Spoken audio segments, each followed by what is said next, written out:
Happy Sunday afternoon, everybody. I hope you've had a great weekend so far. Let's jump into today's video. I know this is strange. I don't normally put videos out this close together, but like I've said before recently, I want to start getting a few more videos out per week. One or two or three videos I do a week, I don't really think is doing my channel justice, so I want to try and get a few more out. I'm probably not going to hit that video a day average, but we're going to try and get a few more out each week. So what I'm doing here is we're going to start a series today, and I don't know how many videos it'll be, however long it takes to get it done, but I'm going to do a series here on installing and setting up Void Linux. From a base install, kind of like Arch, where you got nothing, to a full working user environment. And yeah, we're going to get it going. I'm going to be doing it on a virtual machine. If you're following along and you're going to do it on hardware, that should be fine. There's just a few things that I think might be a little bit different that you might have to kind of go outside of this video to do. But for the most part, you should be able to follow this and get yourself a nice Void system set up on your hardware. That being said, the other thing I want to do is I want to ask for your help in this. I want you guys to go ahead and leave in the comments after this video or while you're watching this video which window manager you would like me to install and set up on this. Now I don't really want to do something like Stump WM or anything like that. I've tried Stump a few times and I can't seem to get it going right, so for the purposes of this video I think that might be a big challenge and might kind of ruin this series.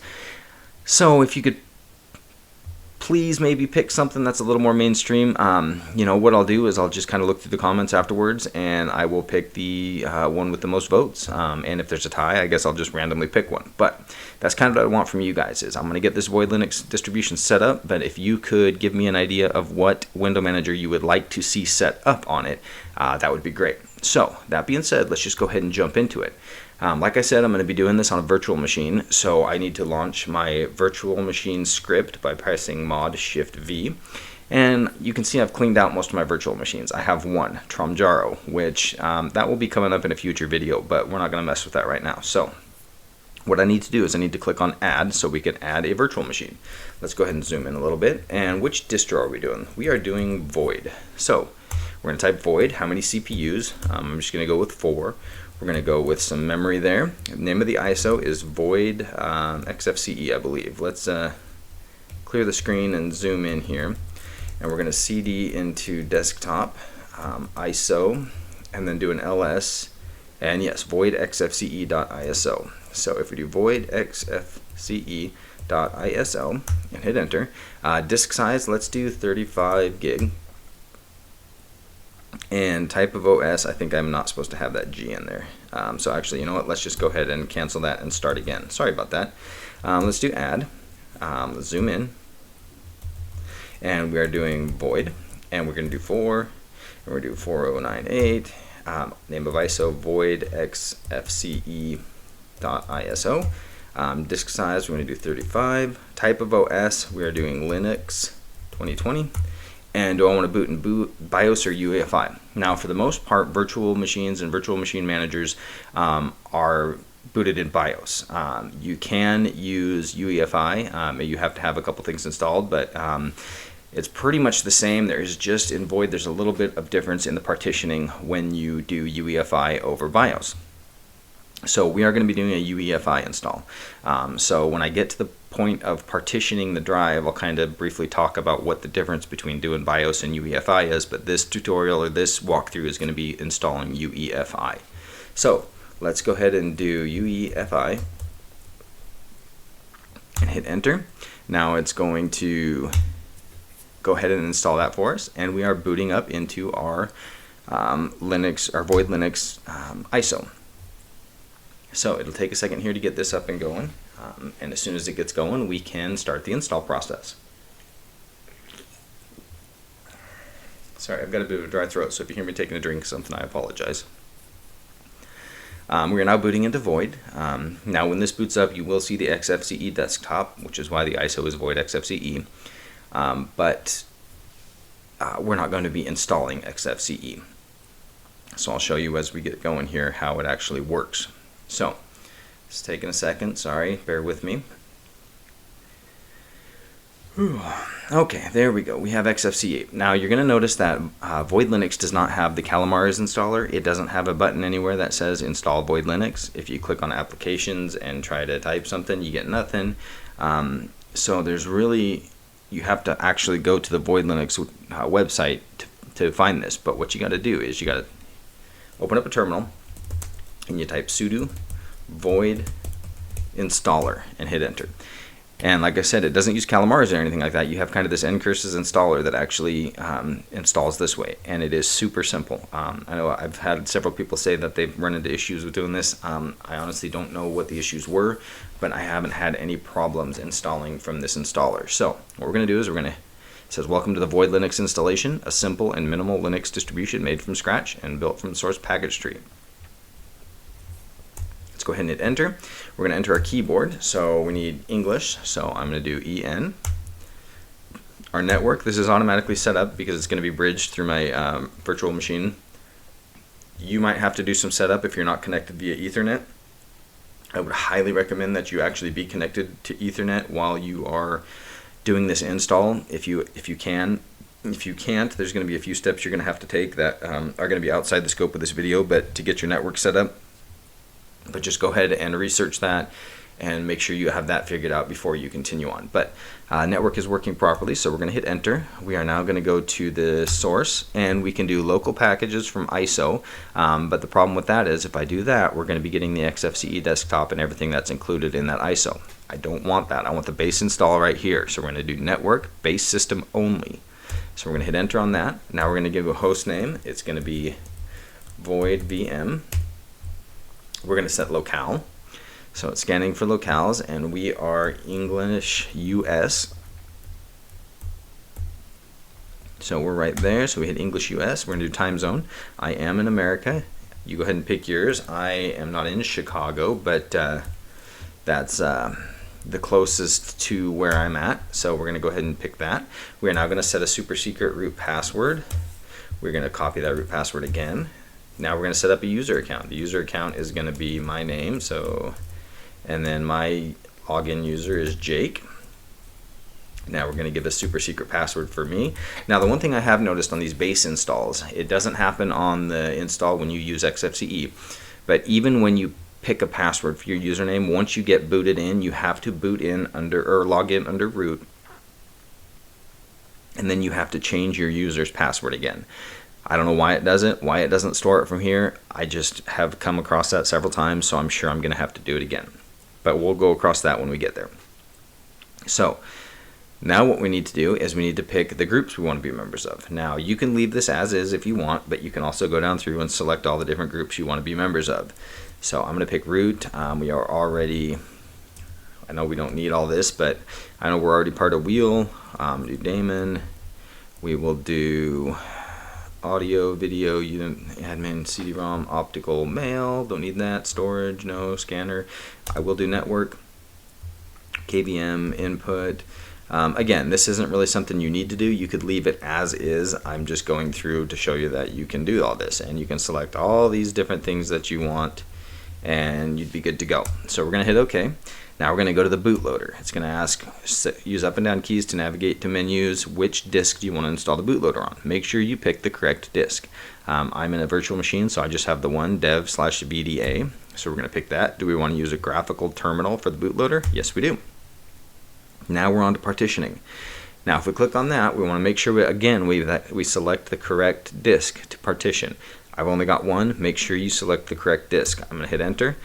Usually when I do my Arch installs and stuff like that, I use fdisk.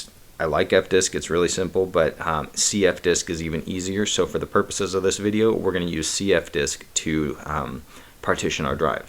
So let's go ahead and enter on cfdisk. Now here's the difference between BIOS and UEFI. For BIOS systems, you can use MBR or GPT partitions, but to use GPT on BIOS systems, you have to have an empty partition of 1 megabyte at the first 20 gigabytes of the disk with toggle BIOS grub enabled. For EFI, you don't have to have that. EFI systems, it's mandatory to have a FAT32 partition with at least 100 megabytes to be created with toggle boot. This will be used as the EFI system partition, and it must be mounted at /boot/EFI.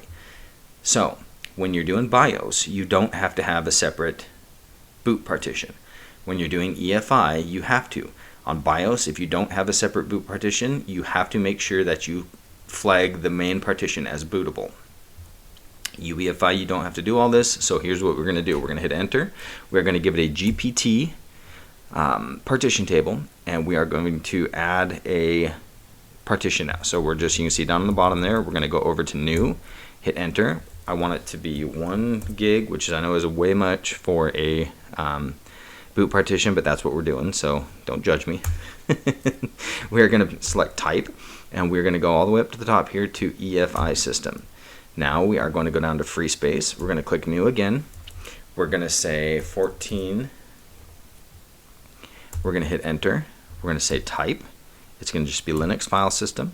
We're going to go down to free space again. We're going to hit enter. We're going to leave it at 20 gig. We are going to say type, and we're going to say Linux file system again. So now we should have VDA1, the first partition, with 1 gig for an EFI system. VDA2, we got 14 gigs for the root system, and it's just a Linux file system. And for VDA3, we have 20 gigs, and again, it's just a Linux file system, and that's going to be our home directory. So let's go ahead and go over to write. We're going to hit enter. Are you sure you want to write? You have to type in yes, not just Y, but you have to type yes and hit enter. It is now written, and we can quit. So once we've got those written, now it's time to configure the file system and mount points. So let's hit enter. We're going to select VDA1, which is our boot partition, the 1 gig. It's going to be FAT32, so we're going to go down there. We're going to hit enter, and it needed to be at boot/EFI. So this is where our bootloader and everything is going to be. So at boot/EFI, we are going to hit enter. Do you want to create the file system? Yes, we do. Now we're going to go down to our second partition. We're going to hit enter, and we're just going to do ext4. You can do btrfs if you want, but we're going to do ext4. It's going to be root, so we just need the slash, and we're going to hit enter, yes. And now we're going to go to VDA3. We're going to hit enter. Again, it's going to be ext4. We'll hit enter, and that's going to be /home. And we're going to hit enter. And yes, so now we have our boot partition, our root partition, and our home partition, and we're going to say done. And now it's to the install. So now we're going to click on the install. It shows the following operations will be executed. New file system dev/VDA1. Our first partition is 1 gig mounted on boot/EFI as VFAT. That's correct. Our second partition, VDA2, is 14 gigs mounted on root as ext4. That's correct. And then we need our third partition, 20 gigs mounted on root home as ext4. And that is correct as well. Do you want to continue? Yes, let's go ahead and continue. This will take a second to install, and we will get going from there. So like I've mentioned before, I did a long-term distro review on Void Linux. I lived on Arch for a long time, and Arch was hands down my favorite distribution. Not because of all the meme reasons that you see online, just because I liked what I could do with it, and I just liked how comfortable I got in it.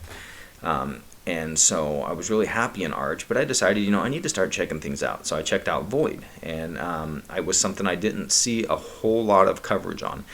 Yes, there's coverage out there, and there's some great coverage out there by certain people, but there wasn't as a vast amount of coverage as there is for something like, say, Void, or like, Arch, or Debian, or stuff like that. And so I kind of went back and forth, really, between Void and Artix Linux, and settled on Void just due to the similarities between Artix and Arch. I felt that it was kind of not doing justice to my long-term review video. I wanted to do something that wasn't all over the place, that you couldn't just Google and find a million videos on. And so I settled on Void.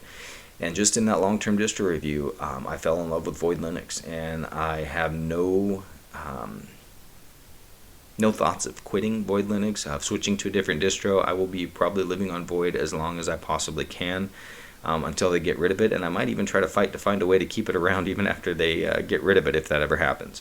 XBPS is a great package management system. I love the way it functions. I love the way it works. And Void, by all means, has just been a fantastic, stable, just rock solid distribution for me. So if you're following this tutorial that I'm giving now with the intentions of installing Void to actually use, congratulations, you have found yourself a great distro. I hope that you love it as much as I do, because it is just fantastic. So Let's hopefully get this going here before too terribly long. It should be just a couple minutes longer here, and we can get cracking on our Void Linux. So again, just be kind of thinking about which window manager you'd like me to see set up on this, and we'll make sure we get that done. So we've got 130 downloaded, installed, 0 updated, 130 configured, and 0 removed. So let's hit enter, and it's going to go ahead and configure. And it should just be a few more seconds, and we'll be good to go. And we will have ourselves a base install of Void Linux. What we'll do once we boot in is I will actually get a password, set up for my user, and maybe get my network connection set up. We'll just have to see once we get in there and just see what happens. So if you give it a second here, it's doing the post kernel hook, and we will hopefully be done. And there we go, applying installer settings. Excuse me. So you can see all these warnings here. Like I said, for some reason when those warnings pop up, I haven't had time to read through them all before it disappears on me. But all those warnings pop up, and then when you go to boot in and try to log in with your user, it doesn't let you. So, excuse me, that's why we got to change the password for the user once we get logged in. So do you want to reboot? Yes, let's go ahead and reboot. And we should see the nice Tiano core showing we're UEFI. There you go. So we are UEFI. We're going to select Void Linux, and we should boot into ATTY. So there we are, Void login. Let's see if I do Jake and enter my super secret password, it's going to tell me that the login is incorrect. So if I do root, so if I do root and then my super secret password, then we're going to log in, and let's do bash so that way I can actually use my backspace key.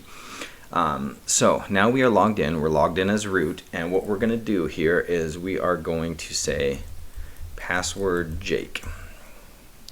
Jake does not exist. So see, I created that user when I ran through the installer, but it did not create it on the actual install. So what we're going to do is we're going to say user add Jake, and then we're going to say password Jake, and our new password is a super secret one, just like our root password is super secret, and we've been updated successfully.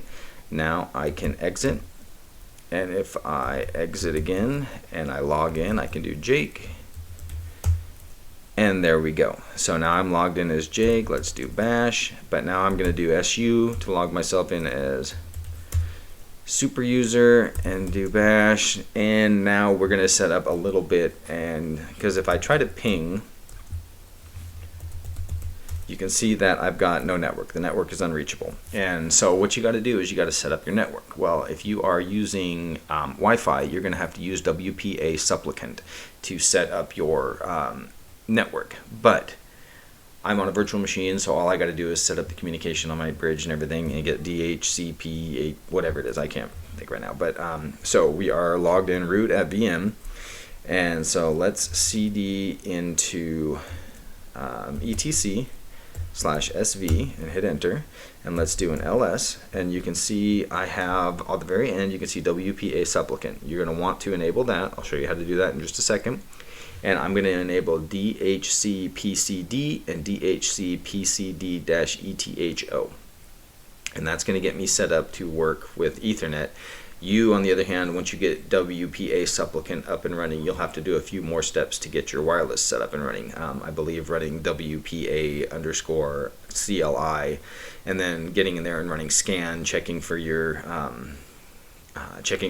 network and everything, and connecting to it and all that. So that's something you'll have to do. I can't walk through that on here, but it's plenty of documentation out there on how to set up Wi-Fi through WPA supplicant. So what we are going to do is we are going to do a ln-s etc/sv and the DHCPCD-etho, and we are going to give it a space and then do /var/service. So what this is going to do is this is just going to provide a link, and this is how Run It works, and this is why I love Run It so much, because it is so super simple to get things linked up and running. So we're going to do an ln-s etc/s v/dhcpcd, and we link that to var/service, and we hit enter. And then we're going to do the same thing, but we are going to do it without the ETH-0, and we're going to hit enter. And let's just go ahead and do it again with the WPA supplicant.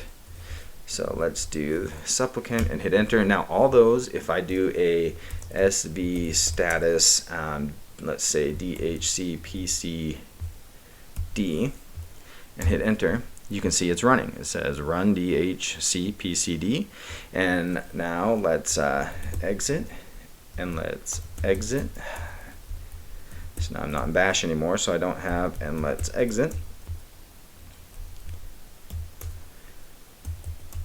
So let's log in and do our super secret password. And now if I ping,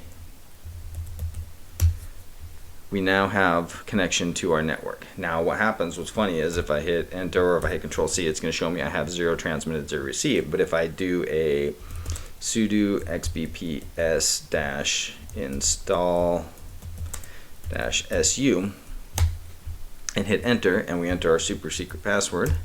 Oh, I'm not part of the sudoers file, that's right. So let's do su, we'll just go in and do xbps-install-su. You can see it's updating the repo. This will take a second here.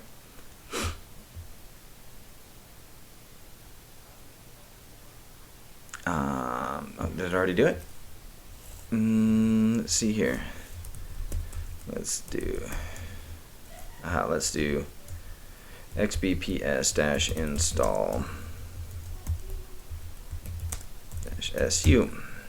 It's going to update. Okay, so it updated it, and so let's do a xbps-install vim. So now we can actually go through and install stuff because we have a network up and going. Sorry about the I got quiet there for a second, but it installed successfully. So now let's do sudoers file. So let's do vi sudo, I don't know how to sudo vim. It's the sudo. I know sudo vi sudo. We'll change all that. But anyway, we'll get that going on a different video. I'm running out a little bit of time for today. So that being said, we now have our Linux Void Linux setup up and going. It's a base install. We have a network set up. We can install stuff, and we can get moving with actually installing our graphical environment and all the other tools we need.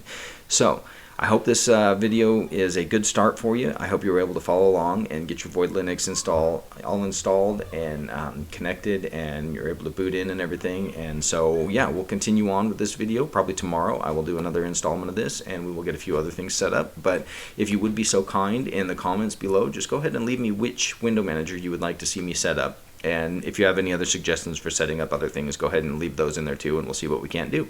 So I hope you guys have a great rest of your day. Enjoy the rest of your weekend while you got it.